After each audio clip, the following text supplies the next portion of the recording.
यह कहानी हसन नाम के एक गरीब मगर नेक दिल इंसान की है।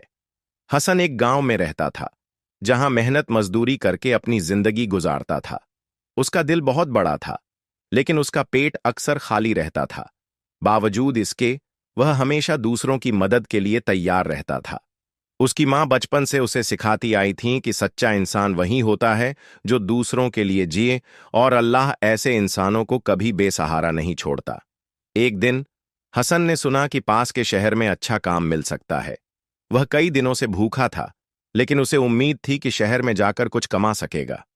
उसकी माँ ने उसे एक रोटी और थोड़ा सा पानी दिया और दुआएं देते हुए कहा, बेटा, जो कुछ भी मिले उसे सब्र और शुक्र के साथ कबूल करना, और अगर किसी को जरूरत हो तो बांटने से मत हिचकना। हसन यह बातें दिल में बसाकर सफर पर निकल पड़ा। रास्ता लंबा और कठिन था। वह धूप में पैदल ही चल रहा था, क्योंकि उसके पास सवारी के लिए पैसे नहीं थे। लेकिन उसे यकीन था कि अल्लाह उसकी मदद करेगा। कुछ दूर चलने के बाद उसे एक बूढ़ा आदमी मिला, जो बहुत थका और भूखा लग रहा था। उसके कपड़े मैले थे और वह किसी पेड़ के नीचे बैठा हाँफ रहा था। हसन ने सोचा, क्या मैं इसे अपनी रोटी का एक टुकड़ा दे दूं? लेकिन फिर मैं खुद क्या खाऊंगा? पर उसे अपनी मां की बात याद आई, जो कुछ मिले उसे दूसरों के साथ बांटने से मत हिचकना। हसन ने बूढ़े आदमी के पास जाकर कहा, बाबा, क्या आप बहुत भूखे हैं? बूढ़े आदमी ने आंखें खोलीं और कमजोर आवाज में कहा, बेटा, मैं 2 दिन से भूखा हूं। अगर तुम्हारे पास कुछ हो तो अल्लाह के नाम पर दे दो। हसन ने बिना सोचे समझे अपनी आधी रोटी उसे दे दी। बूढ़े आदमी ने उसे दुआएं दीं और कहा, बेटा, अल्लाह तुम्हें इसका बड़ा इनाम देगा। अब हसन के पास बस आधी रोटी बची थी। उसे चिंता तो हुई, लेकिन उसे भरोसा था कि अल्लाह उसकी मदद करेगा। रात होने को आई थी और हसन को कोई ऐसी जगह नहीं मिली जहां वह आराम कर सके। चारों ओर जंगल था और दूर दूर तक इंसानों की कोई आहट नहीं थी। थकान और भूख ने उसे कमजोर कर दिया था, लेकिन उसे अपनी मां की दी गई सीख याद थी, सब्र करो, अल्लाह तुम्हारे साथ है। में से थोड़ा सा खाकर सोने की कोशिश की, मगर जब आंख बंद की तो उसे दूर कहीं से किसी के कराहने की आवाज आई। हसन ने सोचा, क्या यह मेरी कल्पना है या कोई सच में मुसीबत में है? आवाज धीमी लेकिन दर्द से भरी हुई थी। हसन के दिल में डर था, लेकिन उसका दिल गवाही दे रहा था कि उसे देखना चाहिए। वह धीरे धीरे आवाज की ओर बढ़ा। कुछ ही दूर जाने के बाद उसे एक आदमी दिखा जो जमीन पर गिरा हुआ था। उसके कपड़े फटे थे और शरीर पर घाव के निशान थे। हसन ने जल्दी से उसके पास जाकर उसे हिलाया। भाई, तुम ठीक हो? कमजोर आवाज में उस आदमी ने कहा, पानी, बस थोड़ा सा पानी। हसन ने बिना सोचे समझे अपनी पानी की छोटी सी मशक उसे दे दी। उस अजनबी ने पूरा पानी पी लिया और राहत की सांस ली। मगर अब हसन के पास पीने के लिए कुछ भी नहीं बचा था। हसन ने उस आदमी से पूछा, तुम कौन हो और यहां इस हालत में कैसे पहुंचे? उस आदमी की आंखों में दर्द था। उसने कहा, मैं एक मुसाफिर हूं। लुटेरों ने मुझे घेर लिया, मेरा सामान छीन लिया और मुझे घायल छोड़ दिया। अगर तुम नहीं आते तो शायद मैं यहां मर जाता। हसन ने उसकी हालत देखी। वह बुरी तरह घायल था, लेकिन इस सुनसान जगह में कोई मदद मिलना मुश्किल था। हसन ने अपनी आधी बची हुई रोटी उसे दे दी। अब हसन के पास खाने और पीने के लिए कुछ भी नहीं था। सुबह होने लगी थी। अजनबी ने हसन का शुक्रिया अदा किया और कहा, भाई, मैं तुम्हारा यह एहसान कभी नहीं भूलूंगा। अल्लाह तुम्हें इसका इनाम देगा। हसन मुस्कुराया, मगर अंदर से वह चिंतित था। अब उसके पास न रोटी थी न पानी। रास्ता लंबा था और शहर अभी भी बहुत दूर था। सुबह होते ही सूरज की तेज किरणें पेड़ों के पत्तों से छनकर जमीन पर पड़ रही थीं। हल्की ठंडी हवा चल रही थी, मगर हसन के लिए यह हवा कोई राहत नहीं थी।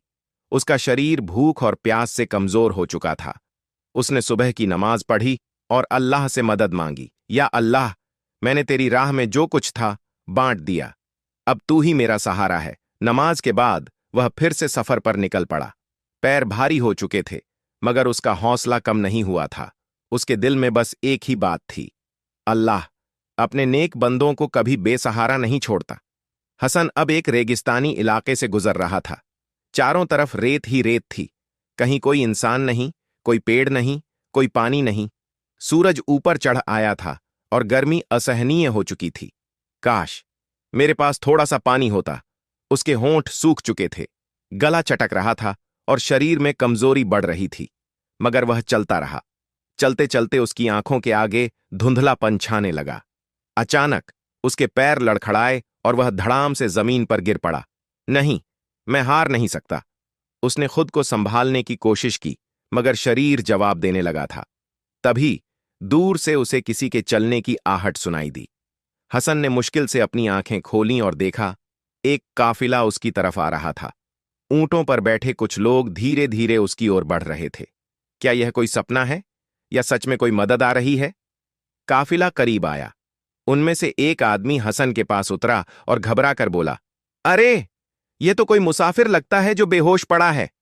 दूसरे आदमी ने जल्दी से पानी की मशक निकाली और हसन के मुंह से लगाई। ठंडा पानी गले में उतरते ही जैसे जान वापस आने लगी। उसकी बंद होती आंखें फिर से खुल गईं। क्या तुम ठीक हो भाई? एक आदमी ने पूछा। हसन ने धीरे से सिर हिलाया, मगर उसके चेहरे से साफ जाहिर था कि वह बहुत तकलीफ में है। काफिले के लोगों ने हसन को उठाया और एक ऊंट पर बिठा दिया। वे सब व्यापारी थे जो दूर के शहर से व्यापार करके लौट रहे थे। उन्होंने उसे खाने के लिए खजूर और रोटी दी। अल्लाह का लाख लाख शुक्र, हसन ने मन ही मन कहा। जब उसने थोड़ा होश संभाला तो उनमें से एक आदमी ने पूछा, भाई, तुम इस हालत में यहां कैसे पहुंचे? हसन ने अपनी पूरी कहानी सुनाई। कैसे उसने अपनी आधी रोटी बूढ़े आदमी को दी, कैसे उसने अपना आखिरी पानी और रोटी घायल मुसाफिर को दे दी, और कैसे वह अकेला भूखा प्यासा इस रेगिस्तान में भटक गया। काफिले के लोगों ने उसकी बातें ध्यान से सुनी। उनमें से एक बुजुर्ग व्यापारी की आंखों में आंसू आ गए। बेटा, तूने अपनी भूख प्यास की परवाह किए बिना दूसरों की मदद की। यह कोई मामूली बात नहीं है। अल्लाह तुझे जरूर इसका इनाम देगा। बुजुर्ग व्यापारी ने अपनी थैली से कुछ अशर्फियां निकालीं और हसन की हथेली पर रख दीं। ये रख लो बेटे, इसे अपनी जिंदगी संवारने में लगाना। हसन ने उन अशर्फियों को देखा, फिर बुजुर्ग की ओर देखा। लेकिन मैं इसे कैसे ले सकता हूं? मैंने तो कुछ भी नहीं किया। बुजुर्ग हंस पड़े। बेटा, अल्लाह ने तेरी भलाई का यह सिला दिया है। जब इंसान किसी की भलाई करता है तो अल्लाह उसे कई गुना बढ़ाकर लौटाता है। हसन की आंखें भर आईं। सच ही कहा था मां ने। अल्लाह अपने नेक बंदों को कभी बेसहारा नहीं छोड़ता। अब हसन के पास खाना था, पानी था और आगे बढ़ने की हिम्मत भी थी, मगर उसकी जिंदगी की असली परीक्षा अभी बाकी थी। हसन अब काफिले के साथ धीरे धीरे शहर की ओर बढ़ रहा था। ऊंट की पीठ पर बैठा उसने दूर से ही उस बड़े शहर की झलक देखी। ऊंची ऊंची इमारतें, बाजारों में लोगों की चहल पहल और मस्जिदों से आती अजान की दिल को सुकून देने वाली आवाज। क्या यही वो जगह है जहां मेरी तकदीर बदलेगी? शहर के दरवाजे के पास पहुंचते ही काफिले के लोग एक दूसरे से अलविदा कहने लगे। हसन भी ऊंट से उतरा और बुजुर्ग व्यापारी के पास पहुंचा। चाचा, आपने मेरी बहुत मदद की। मैं आपका यह एहसान कभी नहीं भूलूंगा। बुजुर्ग मुस्कुराए और हसन के सिर पर हाथ फेरते हुए बोले, बेटा, जब तुम किसी और की मदद करोगे तो समझना कि तुमने मेरा कर्ज उतार दिया। अल्लाह तुम्हें कामयाबी दे। हसन ने आंखों में नमी के साथ उन्हें विदा किया और शहर की ओर बढ़ गया। गांव में पला बढ़ा हसन इस बड़े शहर की रौनक देखकर चकित था। सड़कों पर तरह तरह के लोग थे, कुछ अमीर जो रेशमी कपड़ों में इत्र लगाए घूम रहे थे और कुछ गरीब जो एक एक दाने के लिए तरस रहे थे। क्या इस भीड़ में कोई ऐसा मिलेगा जो मुझे काम देगा? हसन ने सोचा और एक बड़े बाजार में चला गया। वहां सुनार, बढ़ई, कपड़े बेचने वाले और मसाले वाले दुकानदार बैठे थे। हर तरफ खरीदारों की आवाजें गूंज रही थीं। हसन ने सबसे पहले एक बढ़ई की दुकान पर जाकर पूछा, क्या आपके यहां कोई काम मिल सकता है? बढ़ई ने उसे ऊपर से नीचे तक देखा और मुंह फेर लिया। हमें मजदूर चाहिए, मांगने वाले नहीं। हसन को यह जवाब सुनकर धक्का लगा, मगर उसने हिम्मत नहीं हारी। उसने एक मसाले वाले की दुकान पर जाकर पूछा, हजरत, क्या आपको किसी मददगार की जरूरत है? मसाले वाले ने हसन के मैले कपड़े देखकर नाक चढ़ाई और कहा, पहले अपने रहने का ठिकाना बना लो, फिर काम मांगना। हर जगह से उसे इनकार ही मिला। लोग या तो उसे नजरअंदाज कर देते या फिर हिकारत से देखते। क्या यह शहर सिर्फ अमीरों के लिए बना है? हसन के दिल में मायूसी घर करने लगी। मगर उसने खुद को संभाला। अल्लाह ने मुझे यहां तक पहुंचाया है तो जरूर मेरी मदद भी करेगा। शाम होने लगी थी। हसन की जेब में अशरफियां थीं, मगर उसने उन्हें खर्च नहीं किया था। वह चाहता था कि जब तक कोई ठिकाना और रोजगार न मिल जाए वह इस पैसे को हाथ न लगाए, मगर अब भूख ने उसे कमजोर करना शुरू कर दिया था। वह एक तंदूर के पास रुका, जहां गर्म रोटियों की खुशबू उसकी भूख को और तेज कर रही थी। भाई, एक रोटी कितने की है? उसने दुकानदार से पूछा। 2 अशरफियां। 2 अशरफियां? इतने में तो मैं 3 दिन खाना खा सकता हूं। हसन को समझ में आ गया कि यह शहर उतना भी रहमदिल नहीं था। उसने सोचा, अगर मैं इसी तरह पैसे खर्च करता रहा तो जल्दी ही खाली हाथ रह जाऊंगा। वह वापस मुड़ा और एक मस्जिद की तरफ चला गया। वहां कुछ फकीर बैठे थे जिन्हें लोग खाना बांट रहे थे। हसन ने एक कोने में बैठकर अल्लाह से दुआ की, या अल्लाह, तुझे मेरे हालात का सबसे ज्यादा इल्म है, मुझे सही रास्ता दिखा। जैसे ही वह मस्जिद से बाहर निकला, एक बच्चा उसके पास आया। उसकी उम्र करीब 10 साल रही होगी और वह गरीब मगर मासूम दिख रहा था। भाई, तुम कौन हो? मैंने तुम्हें पहले कभी यहां नहीं देखा, बच्चे ने पूछा। हसन ने मुस्कुराकर कहा, मैं मुसाफिर हूं, यहां काम की तलाश में आया हूं। बच्चे की आंखें चमक उठीं। क्या तुम ईमानदार हो? अल्हम्दुलिल्लाह, हसन ने जवाब दिया। बच्चे ने झट से उसका हाथ पकड़ लिया। तो मेरे अब्बा के पास चलो, वह एक नेक इंसान है और उन्हें भरोसेमंद आदमी की तलाश है। हसन को यकीन नहीं हो रहा था कि अचानक उसके लिए कोई दरवाजा खुल सकता है। बच्चा उसे एक छोटी मगर साफ सुथरी दुकान के पास ले गया। वहां एक अधेड़ उम्र के आदमी बैठे थे जो बहुत सादगी से लिबास पहने हुए थे। अब्बा, ये हसन भाई हैं, ये ईमानदार हैं और काम की तलाश में हैं। वह आदमी मुस्कुराया और हसन को गौर से देखा। बेटा, तुम्हारा नाम हसन है और तुम काम की तलाश में हो? हसन ने सिर हिलाया। अच्छा, एक बात बताओ, अगर तुम्हारे पास बहुत सारा पैसा हो और कोई गरीब तुमसे मदद मांगे तो तुम क्या करोगे? हसन के चेहरे पर हल्की सी मुस्कान आई। जो मेरे पास होगा उसे अल्लाह की राह में दे दूंगा, यही मेरी मां ने सिखाया है। वह आदमी मुस्कुराया और बोला, तो फिर तुम मेरे लिए काम कर सकते हो। कल सुबह से दुकान पर आ जाना। हसन की आंखों में चमक आ गई। सच? हां, मगर एक शर्त है, ईमानदारी और सब्र। यह मेरा वादा है, हसन ने कहा, और पहली बार उसे लगा कि उसकी नेक दिली का असली इनाम उसे मिलने वाला है। हसन, जो कि एक नेक दिल मुसाफिर था, शहर की दहलीज पर पहुंचा, मगर हर जगह उसे मायूसी ही मिली। काम की तलाश में भटकते हुए उसे एक बच्चे से मदद मिली जो उसे अपने पिता के पास ले गया। उस व्यापारी ने हसन को ईमानदारी और सब्र की शर्त पर अपने यहां काम पर रख लिया। अब हसन की जिंदगी एक नई राह पर थी, मगर क्या यह राह आसान थी? सुबह होते ही हसन ने वुजू किया, नमाज पढ़ी और अल्लाह का शुक्र अदा किया। या अल्लाह, तूने मुझे इतने दिनों की मुश्किलों के बाद एक मौका दिया है, मुझे इसमें कामयाब करना। फिर वह जल्दी से दुकान की ओर निकल पड़ा। जब वह दुकान पहुंचा तो उसने देखा कि वही व्यापारी साहब पहले से ही वहां थे और दुकान का सामान ठीक कर रहे थे। उन्होंने हसन को देखकर मुस्कुराते हुए कहा, आ गए बेटा, बहुत बढ़िया, अब से तुम मेरी दुकान पर काम करोगे, मगर याद रखना, ईमानदारी से काम करना ही असली इबादत है। हसन ने सिर झुका लिया। जी हजरत, यह मेरा वादा है। दुकान पर तरह तरह के लोग आ रहे थे। व्यापारी साहब की दुकान सूखे मेवों और मसालों की थी, जो इस शहर की सबसे मशहूर दुकानों में से एक थी। हसन ने देखा कि व्यापारी साहब बहुत नेक इंसान थे। वह कभी भी नाप तोल में धोखा नहीं देते थे और गरीब ग्राहकों को सस्ते में सामान दे देते थे। असली कमाई सिर्फ पैसे से नहीं होती बेटे, बल्कि लोगों की दुआओं से होती है, व्यापारी साहब ने हसन को समझाया। हसन ने भी पूरी लगन से काम करना शुरू कर दिया। वह ग्राहकों से तमीज से बात करता, सामान अच्छे से बांध कर देता और हर चीज का सही हिसाब रखता। धीरे धीरे ग्राहक भी उसे पसंद करने लगे। दोपहर का वक्त था जब एक अमीर आदमी दुकान में दाखिल हुआ। उसने कीमती कपड़े पहने हुए थे और उसकी चाल से लगता था कि वह बहुत घमंडी है। मुझे सबसे अच्छा जाफरान चाहिए, उसने अकड़ते हुए कहा। हसन ने अच्छी क्वालिटी का जाफरान निकालकर तौला और उसके सामने रख दिया। ये लो हजरत, ये सबसे उम्दा माल है। अमीर आदमी ने जाफरान को सूंघा और सिर हिलाया। फिर उसने चारों ओर देखा और धीरे से कहा, अगर तुम इसमें थोड़ा मिलावट कर दो और इसे महंगे दाम पर बेचो तो मैं तुम्हें अच्छा इनाम दूंगा। हसन के चेहरे का रंग बदल गया। माफ कीजिए हजरत, मगर यह हराम है, मैं ऐसा नहीं कर सकता। अरे, यह तो आम बात है, बहुत से दुकानदार ऐसा करते हैं, तुम्हारा मालिक भी यह नहीं देखेगा। उस आदमी ने हसन को लालच देने की कोशिश की, मगर हसन ने दो टूक जवाब दिया। मेरा मालिक देखे या न देखे, मगर अल्लाह सब देखता है, मैं अपनी ईमानदारी नहीं बेच सकता। वह आदमी नाराज होकर दुकान से चला गया।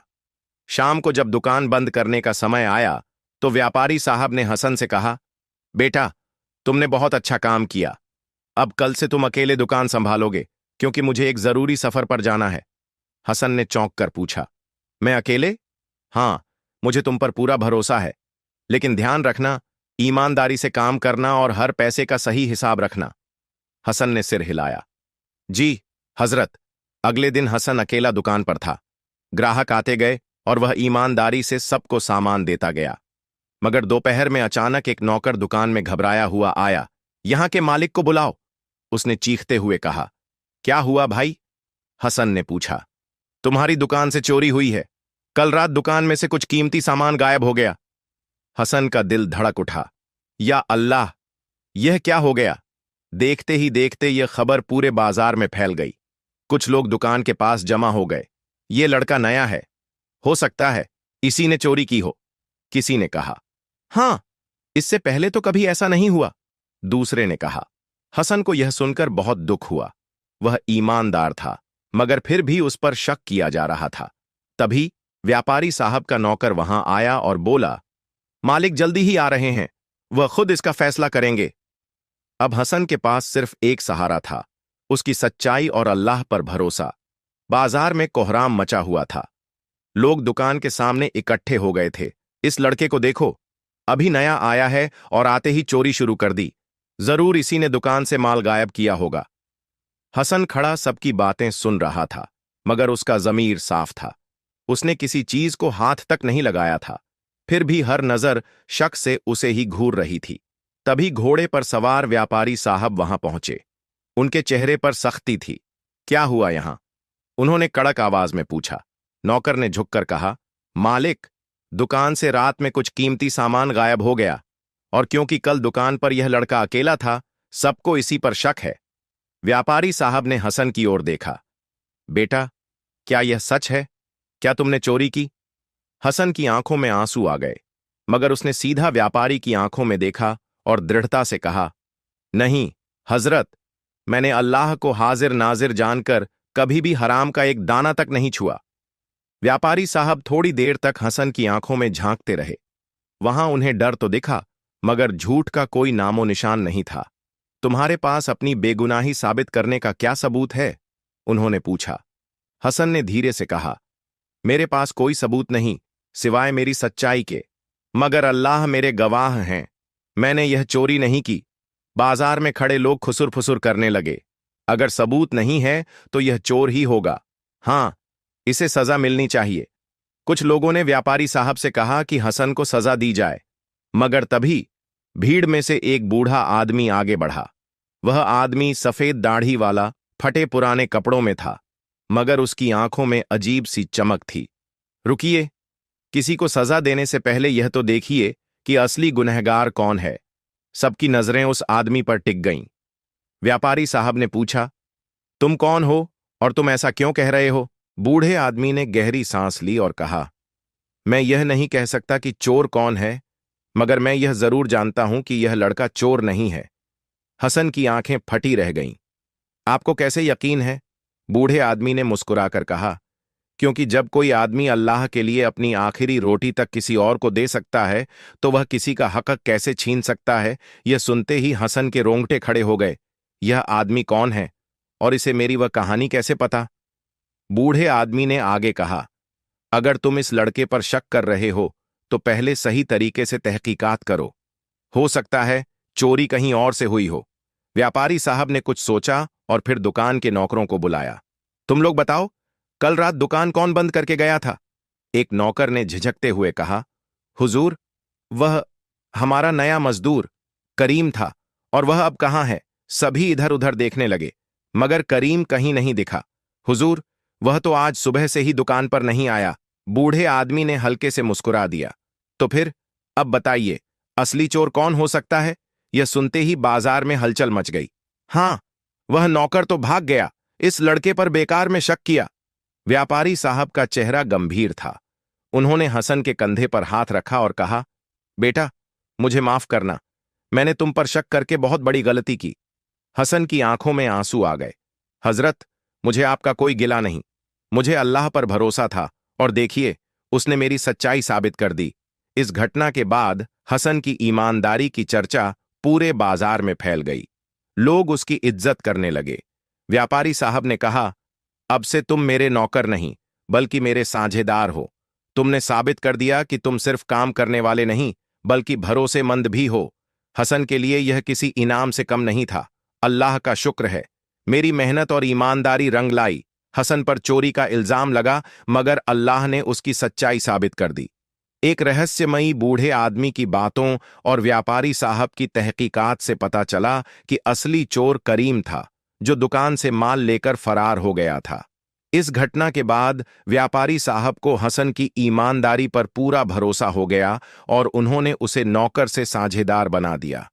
लेकिन क्या अब हसन की जिंदगी आसान हो गई थी? अब हसन सिर्फ एक मजदूर नहीं था, बल्कि दुकान का साझेदार था। उसके पास व्यापार संभालने की नई जिम्मेदारियां थीं। व्यापारी साहब ने हसन को बुलाकर कहा, बेटा, अब यह दुकान तुम्हारी भी उतनी ही है जितनी मेरी। मगर याद रखना, एक अच्छा व्यापारी वही होता है जो अपने ग्राहक के साथ नेक दिली और ईमानदारी से पेश आए। हसन ने सिर झुका लिया। जी हजरत, मैं पूरी मेहनत करूंगा। अब हसन का दिन भर का समय दुकान में बीतने लगा। वह ग्राहकों से अच्छे से पेश आता, सही तौलता, गरीबों की मदद करता और हमेशा सच्चाई को अपनाता। देखते ही देखते दुकान की बरकत बढ़ गई और मुनाफा 2 गुना हो गया। एक शाम जब हसन दुकान बंद कर रहा था, उसे वही बूढ़ा आदमी फिर से दिखाई दिया, जो चोरी वाले दिन उसकी बेगुनाही के लिए आगे आया था। हसन ने झट से उसके पास जाकर कहा, बाबा, आप कौन हैं और आपको मेरी वह पुरानी कहानी कैसे पता थी? बूढ़े आदमी ने हल्की मुस्कान के साथ कहा, बेटा, सब्र करो। कुछ बातें वक्त आने पर ही समझ में आती हैं। मगर हसन कुछ पूछना चाहता था, मगर बूढ़े आदमी ने अपना हाथ उठाकर उसे रोक दिया और कहा, जल्द ही तुम्हारी जिंदगी में एक ऐसा मोड़ आएगा जहां तुम्हें अपनी पहचान खुद ढूंढनी होगी। अल्लाह पर भरोसा रखना। यह कहकर वह बूढ़ा आदमी भीड़ में गायब हो गया। हसन सोच में पड़ गया, आखिर यह बूढ़ा कौन है और वह ऐसी बातें क्यों कर रहा है? क्या मेरी जिंदगी में अब भी कोई बड़ा इम्तिहान बाकी है? कुछ दिन बाद की बात थी। एक दिन दुकान में एक अमीर आदमी दाखिल हुआ। उसकी उम्र लगभग 50 साल थी। वह एक लंबा चोगा पहने हुए था और उसके चेहरे पर गम की लकीरें साफ दिखाई दे रही थीं। सलाम बेटा, मुझे कुछ मसाले चाहिए।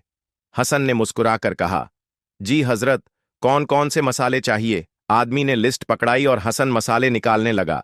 तभी वह आदमी ध्यान से हसन के चेहरे को देखने लगा। बेटा, तुम्हारा नाम क्या है? उसने पूछा। मेरा नाम हसन है। आदमी के चेहरे का रंग उड़ गया। उसकी आंखें फैल गईं और उसने जल्दी से पूछा, तुम्हारे वालिद कौन थे? हसन चौंक गया। मेरे वालिद? मैं नहीं जानता, मैं तो अनाथ हूं। यह सुनते ही उस आदमी की आंखों में आंसू आ गए। नहीं बेटा, तुम अनाथ नहीं हो।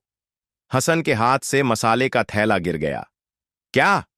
आदमी ने भारी आवाज में कहा, बेटा, मैं तुम्हारे वालिद का सबसे पुराना दोस्त हूं। तुम्हारे वालिद बहुत बड़े व्यापारी थे, मगर उन्हें एक साजिश के तहत मार दिया गया था। उसके बाद तुम्हारी मां भी गुजर गईं, मगर तुम्हें मारने की धमकी दी गई थी।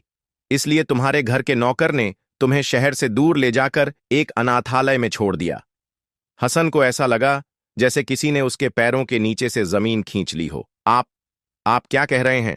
बेटा, तुम एक गरीब अनाथ नहीं हो, तुम एक अमीर खानदान के वारिस हो। तुम्हारा असली घर यहां नहीं, बल्कि एक बड़े महल जैसा हवेली है। बाजार में यह सुनकर कुछ लोग हसन की ओर देखने लगे। हसन की आंखों में आंसू थे। तो क्या मेरी पूरी जिंदगी एक झूठ थी? मैं एक अमीर खानदान का बेटा हूं, मगर मैं तो दर दर की ठोकरें खा रहा था। क्यों मुझे मेरे मां बाप से दूर कर दिया गया? क्या इस नए सच को अपनाना मेरे लिए सही होगा? व्यापारी साहब भी यह सुनकर चौंक गए थे। हसन, अगर यह सच है तो तुम्हें अपना हक लेना चाहिए। मगर हसन उलझन में था। उस रात हसन सो नहीं सका। उसके दिल और दिमाग में अजीब सा संग्राम छिड़ा हुआ था। अगर मैं सच में किसी अमीर खानदान का बेटा हूं तो फिर मुझे यह जिंदगी क्यों मिली? क्यों मुझे इतने साल तक अनाथ समझा गया? अगर यह सच है तो मेरे माँ बाप को किसने मारा था?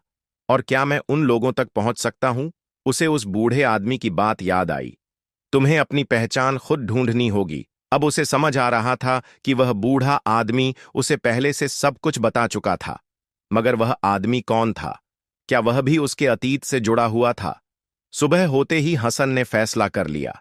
वह उस अजनबी से मिलने गया जिसने उसे उसकी असली पहचान बताई थी। मुझे मेरे बारे में सब कुछ सच सच बताइए। उस आदमी ने गहरी सांस ली और कहा, तुम्हारे वालिद इस शहर के सबसे अमीर और नेक इंसान थे। उनका नाम सैयद उमर था। उनका एक बहुत बड़ा कारवां था जो अलग अलग देशों में व्यापार करता था। मगर उनके कुछ दुश्मन थे जो उनकी दौलत और रसूख से जलते थे। एक दिन जब तुम्हारे वालिद अपने कारवां के साथ सफर पर गए तो उनके ही एक भरोसेमंद आदमी ने धोखा देकर उन्हें मरवा दिया। जब तुम्हारी वालिदा को यह खबर मिली तो उन्होंने तुम्हें बचाने के लिए एक नौकर के हवाले कर दिया। वह तुम्हें लेकर बहुत दूर चला गया और तुम्हें एक अनाथालय में छोड़ दिया ताकि दुश्मन तुम्हें भी नुकसान न पहुंचा सकें। हसन की आंखें भर आईं। तो मैं इतने साल से अपनी असली पहचान से दूर था, और अब जब मुझे यह सब पता चल रहा है तो मैं क्या करूं? उस आदमी ने हसन के कंधे पर हाथ रखा और कहा, बेटा, अब यह तुम्हें तय करना है कि तुम अपने हक के लिए लड़ोगे या यूं ही चुप रहोगे। तुम्हारा असली घर तुम्हारा इंतजार कर रहा है। हसन अब सोच में पड़ गया था। अगर मेरे वालिद को मारा गया तो उनकी दौलत और विरासत पर अब कौन काबिज है? अजनबी ने धीरे से कहा, तुम्हारे चाचा सैयद फराज। हसन चौंक गया। तो क्या यह मुमकिन है कि उन्होंने ही मेरे वालिद को मारा हो? शायद, लेकिन इसका कोई पक्का सबूत नहीं है। मगर यह तय है कि तुम्हें पहचानते ही वह तुम्हें मारने की कोशिश करेंगे ताकि तुम्हारी हकदारी का कोई सबूत न रहे। अब हसन को समझ आ रहा था कि यह लड़ाई आसान नहीं होने वाली थी। हसन ने यह सब बातें जाकर व्यापारी साहब को बताईं। उन्होंने गहरी सांस ली और बोले, बेटा, अल्लाह ने तुम्हें एक बड़ा इम्तिहान दिया है। अगर यह सब सच है तो तुम्हें अपने माँ बाप का हक वापस लेना चाहिए। लेकिन यह मत भूलो कि सच्चाई की राह आसान नहीं होती। मगर मैं अकेला क्या कर सकता हूं? हसन ने निराश होकर कहा। व्यापारी साहब मुस्कुराए। तुम अकेले नहीं हो, मैं तुम्हारे साथ हूं। हसन की आंखों में नमी आ गई। उसने पहली बार महसूस किया कि इस दुनिया में कोई उसे अपने बेटे की तरह चाहता है। हसन ने आखिरकार फैसला कर लिया, मैं अपने घर जाऊंगा। मैं अपनी पहचान वापस लूंगा। अगली सुबह हसन, व्यापारी साहब और कुछ भरोसेमंद लोग उसके असली घर की ओर रवाना हुए। जैसे ही वे हवेली के पास पहुंचे, वहां की भव्यता देखकर हसन दंग रह गया। बड़े बड़े दरवाजे, ऊंची ऊंची दीवारें और पहरेदारों की टोली देखकर यह साफ था कि यह किसी बड़े आदमी की हवेली थी। हसन का दिल जोरों से धड़कने लगा। क्या यह मेरा घर है? जैसे ही हसन दरवाजे तक पहुंचा, दो पहरेदारों ने उसे रोक लिया। कौन हो तुम? हसन ने हिम्मत जुटाकर कहा, मैं सैयद उमर का बेटा हूं और यह मेरा घर है। यह सुनते ही पहरेदारों के चेहरे पर हवाइयां उड़ने लगीं। एक ने जल्दी से अंदर जाकर किसी को खबर दी। कुछ ही पलों में एक भारी भरकम आदमी सीढ़ियों से नीचे उतरा। उसकी आंखों में घबराहट थी, मगर चेहरा गुस्से से लाल था। यह वही आदमी था जिसका नाम अजनबी ने बताया था, सैयद फराज। जैसे ही उसने हसन को देखा, उसकी आंखें संकुचित हो गईं। यह नामुमकिन है, वह बड़बड़ाया। फिर उसने खुद को संभाला और गुस्से से चिल्लाया, बकवास! मेरा भतीजा सालों पहले मर चुका है। हसन ने सीधा उसकी आंखों में देखा और कहा, नहीं चाचा, मैं जिंदा हूं और मैं अपने हक के लिए आया हूं। हसन की आंखों में गुस्सा और दर्द दोनों थे। उसने सीधे अपने चाचा की आंखों में देखा और कहा, मैं सैयद उमर का बेटा हूं और मैं अपने हक के लिए आया हूं। सैयद फराज ने ठहाका लगाया, क्या सबूत है कि तुम मेरे भाई का बेटा हो? मैंने तो सुना था कि वह लड़का बचपन में ही मर गया था। हसन का दिल धक से रह गया। तो आपको यह कैसे पता चला कि वह मर चुका है? सैयद फराज थोड़ा घबरा गया, मगर तुरंत खुद को संभाल लिया। यहां से चले जाओ लड़के, वरना अंजाम बुरा होगा। इतने में भीड़ में से एक बूढ़ा आदमी आगे आया। उसकी आंखों में आंसू थे। मालिक, यह लड़का झूठ नहीं बोल रहा। सभी लोग चौंक गए। ये लड़का वही बच्चा है जिसे हम सबने सालों पहले इस हवेली में खेलते देखा था। यह सैयद उमर साहब का बेटा हसन ही है। सैयद फराज का चेहरा पीला पड़ गया। खामोश इब्राहिम, वह चिल्लाया। मगर बूढ़ा नौकर रुकने वाला नहीं था।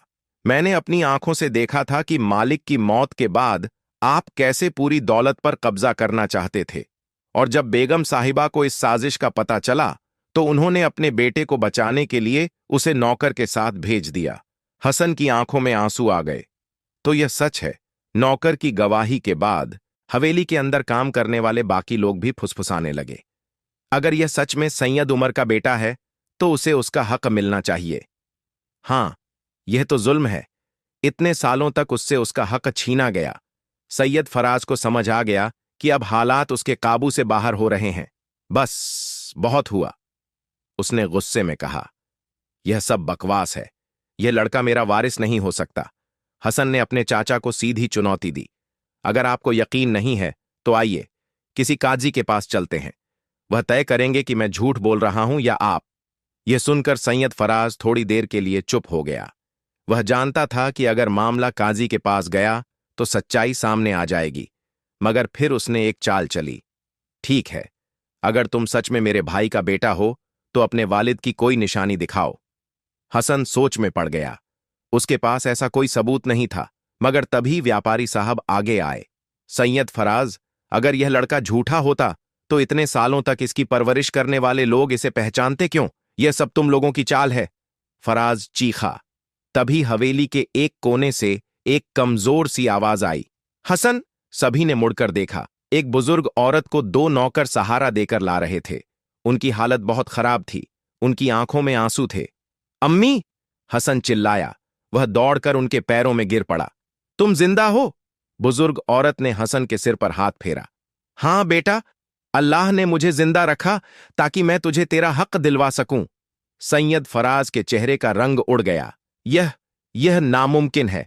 बुजुर्ग औरत ने कांपती आवाज में कहा, मैंने अपने बेटे को बचाने के लिए उसे नौकर के साथ भेजा था, मगर मैं खुद को नहीं बचा पाई। तुम्हारे चाचा ने मुझे जहर देकर मारने की कोशिश की, मगर अल्लाह ने मुझे बचा लिया। आज तक मैं इस हवेली के एक अंधेरे कोने में कैद थी, मगर अल्लाह की मर्जी थी कि आज मैं सबके सामने आऊं। हसन की आंखों से आंसू बहने लगे। तो यह सच है, मेरे वालिद की हत्या हुई थी और मेरे चाचा ही इसके जिम्मेदार थे। अब भीड़ पूरी तरह हसन के पक्ष में थी। सैयद फराज को सजा मिलनी चाहिए। हसन को उसका हक मिलना चाहिए। तभी काजी साहब भी वहां आ गए, जिन्हें किसी ने खबर दे दी थी। उन्होंने सैयद फराज को घूर कर देखा। अब सबूत की कोई कमी नहीं है। सैयद फराज, तुम पर अपने भाई की हत्या और उसके बेटे को बेघर करने का आरोप सिद्ध हो चुका है। अब तुम्हें सजा मिलेगी। सैनिकों ने फराज को पकड़ लिया। नहीं, मुझे छोड़ दो, ये सब झूठ है। मगर अब उसकी एक नहीं सुनी गई। काजी ने ऐलान किया कि हसन ही इस हवेली और पूरी संपत्ति का असली मालिक है। व्यापारी साहब ने हसन के कंधे पर हाथ रखा और कहा, बेटा, अल्लाह ने तुझे तेरा हक लौटा दिया, मगर याद रखना, असली इंसाफ तभी होगा जब तू अपने वालिद की तरह नेक बनेगा। हसन ने आंसू पोंछे और कहा, जी हजरत, मैं अपने वालिद की तरह नेक और ईमानदार बनूंगा। यह दौलत अब गरीबों की मदद के लिए भी काम आएगी। मगर अब सवाल यह था, क्या हसन अपने नए जीवन में अपनी नेक दिली और ईमानदारी बरकरार रख पाएगा? क्या वह इस दौलत का सही इस्तेमाल करेगा या इसे खो देगा? अचानक मिली दौलत और जिम्मेदारियां हसन को अब एक नई जिंदगी मिली थी। हवेली के भव्य दरवाजे उसके लिए खुल चुके थे। नौकर चाकर अब उसे मालिक कहकर पुकारने लगे। वह जिस बाजार में कल तक एक मामूली इंसान की तरह घूमता था, वहां अब लोग उसे झुककर सलाम कर रहे थे। मगर यह सब हसन को अच्छा नहीं लग रहा था। ये वही लोग हैं जो कल तक मेरी तरफ देखते भी नहीं थे, और आज यह मेरे आगे पीछे घूम रहे हैं। वह सोचने लगा कि क्या दौलत सच में इंसान की पहचान बदल देती है? उसने व्यापारी साहब से पूछा, मुझे समझ नहीं आ रहा कि मैं इस दौलत का क्या करूं। व्यापारी साहब मुस्कुराए, बेटा, अल्लाह ने तुझे आजमाने के लिए यह दौलत दी है। यह देखना चाहता है कि तू इसे अपने लिए इस्तेमाल करेगा या दूसरों की भलाई के लिए। हसन को यह बात दिल तक लगी। मैं इस दौलत का इस्तेमाल नेक कामों के लिए करूंगा। यह दौलत अब सिर्फ मेरी नहीं, बल्कि उन गरीबों की भी है जो भूखे सोते हैं। हसन ने सबसे पहला काम यह किया कि अपने पिता के नाम से एक सदका खाना यानी लंगर शुरू किया, जहां हर भूखे को खाना मिलता। किसी को भी इस जगह से भूखा वापस नहीं जाना चाहिए। हर दिन सैकड़ों गरीब लोग वहां आते और खाना खाते। लोगों को यकीन ही नहीं हो रहा था कि वही हसन, जो कल तक खुद भूखा सोता था, आज दूसरों का पेट भर रहा था। हसन ने अपनी पुरानी जिंदगी को नहीं भुलाया। वह कभी कभी बाजार जाता, उसी जगह पर बैठता जहां वह पहले मजदूरी करता था। एक दिन उसने देखा कि एक गरीब बच्चा नंगे पैर घूम रहा था। हसन ने उसे अपने पास बुलाया और अपने जूते उतारकर उसके पैरों में पहना दिए। लोग हैरान थे। मालिक, आप खुद अपने जूते क्यों दे रहे हैं? हसन मुस्कुराया। क्योंकि मैं जानता हूं नंगे पैर घूमने का दर्द क्या होता है। हसन अब पूरे शहर में मशहूर हो गया था। लोग उसकी ईमानदारी और इंसाफ के लिए उसकी इज्जत करने लगे। उसने अपने वालिद के पुराने व्यापार को फिर से शुरू किया, मगर इस बार उसने यह तय किया कि उसमें कोई धोखा या बेईमानी न हो। वह खुद कारोबार की निगरानी करता और मजदूरों को बराबरी की तरह सम्मान देता। धीरे धीरे उसका कारोबार फलने फूलने लगा, मगर हसन का दिल अब भी उतना ही सादा था। एक दिन एक बूढ़ी औरत उसके पास आई और बोली, बेटा, मुझे अपने घर के लिए कुछ पैसे चाहिए। हसन ने बिना कुछ पूछे उसे पैसे दे दिए। लोगों ने कहा, मालिक, आपको पहले देखना चाहिए कि वह सच्ची है या झूठ बोल रही है। हसन ने जवाब दिया, अगर वह झूठ बोल रही है तो यह उसका गुनाह होगा, मगर अगर वह सच बोल रही है तो मैं उसके लिए अल्लाह के सामने जवाबदेह रहूंगा। सैयद फराज को शहर से बाहर निकाल दिया गया था। वह अब गरीबों की तरह जीने को मजबूर था। एक दिन भूख और तकलीफ से परेशान होकर वह उसी सदका खाने के पास पहुंचा जो हसन ने बनवाया था। उसकी आंखों में आंसू थे। क्या मुझे भी खाना मिलेगा? हसन ने उसकी तरफ देखा। लोगों को लगा कि हसन उसे भगा देगा, मगर हसन ने खुद अपने हाथों से उसे खाना परोसा। आपके गुनाह आपके और अल्लाह के बीच हैं, मगर भूख सबकी एक जैसी होती है। सैयद फराज की आंखों में पश्चाताप के आंसू आ गए। अब हसन ने अपनी दौलत का सही इस्तेमाल करना सीख लिया था, मगर उसकी जिंदगी की सबसे बड़ी परीक्षा अभी बाकी थी। एक रात हसन अपनी हवेली के बरामदे में बैठा था। वह ऊपर आसमान की तरफ देख रहा था, जहां हजारों तारे चमक रहे थे। उसका दिल अब भी बेचैन था। अल्लाह, तूने मुझे सब कुछ दिया, मगर क्या यह सब वाकई मेरी परीक्षा है? उसी रात एक ख्वाब आया। एक अजनबी ने कहा, हसन, तुझे जो भी मिला है वह एक दिन छिन भी सकता है। अगर तुझसे सब कुछ छिन जाए तो क्या तब भी तेरा ईमान कायम रहेगा? हसन की आंखें खुल गईं। उसके दिल में एक अजीब सी बेचैनी थी।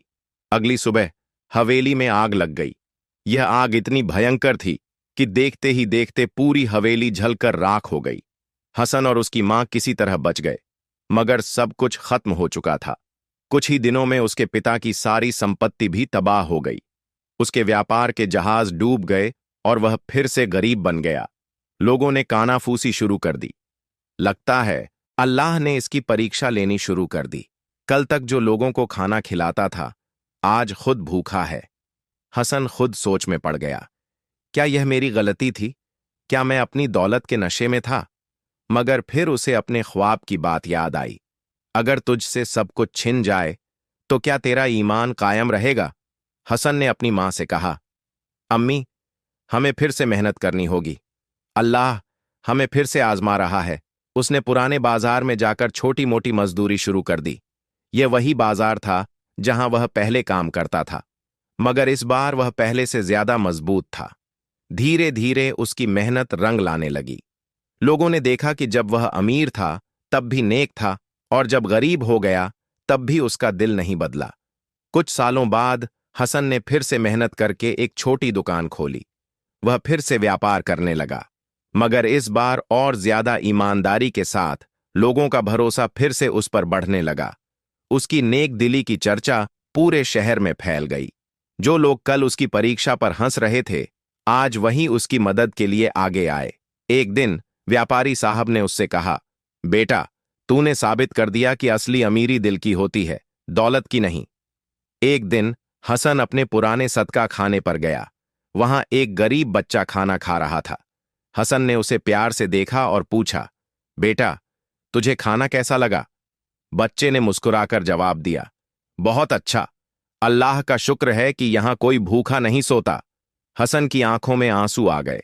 उसे एहसास हुआ कि असली दौलत सोने चांदी में नहीं, बल्कि उन दुआओं में है जो किसी की भूख मिटाने के बाद मिलती हैं। उसी रात उसने फिर से आसमान की ओर देखा और कहा, अल्लाह, मैं अब समझ गया कि सबसे बड़ी दौलत क्या है। किसी और का पेट भरने की खुशी ही सबसे बड़ी दौलत है। आखिरी लुकमा सिर्फ एक कहानी नहीं, बल्कि एक सीख है कि इंसान को अपने अच्छे कामों में कभी कमी नहीं करनी चाहिए, चाहे उसकी हालत कैसी भी हो। तो प्यारे दोस्तों, अगर आपको हमारी यह वीडियो अच्छी लगी है तो हमारे चैनल को सब्सक्राइब जरूर करें और बेल आइकन को प्रेस कर लें, जिससे कि हमारी हर आने वाली वीडियो का नोटिफिकेशन सबसे पहले आपके पास पहुंचेगा। मिलते हैं नेक्स्ट वीडियो में, तब तक के लिए अल्लाह हाफिज।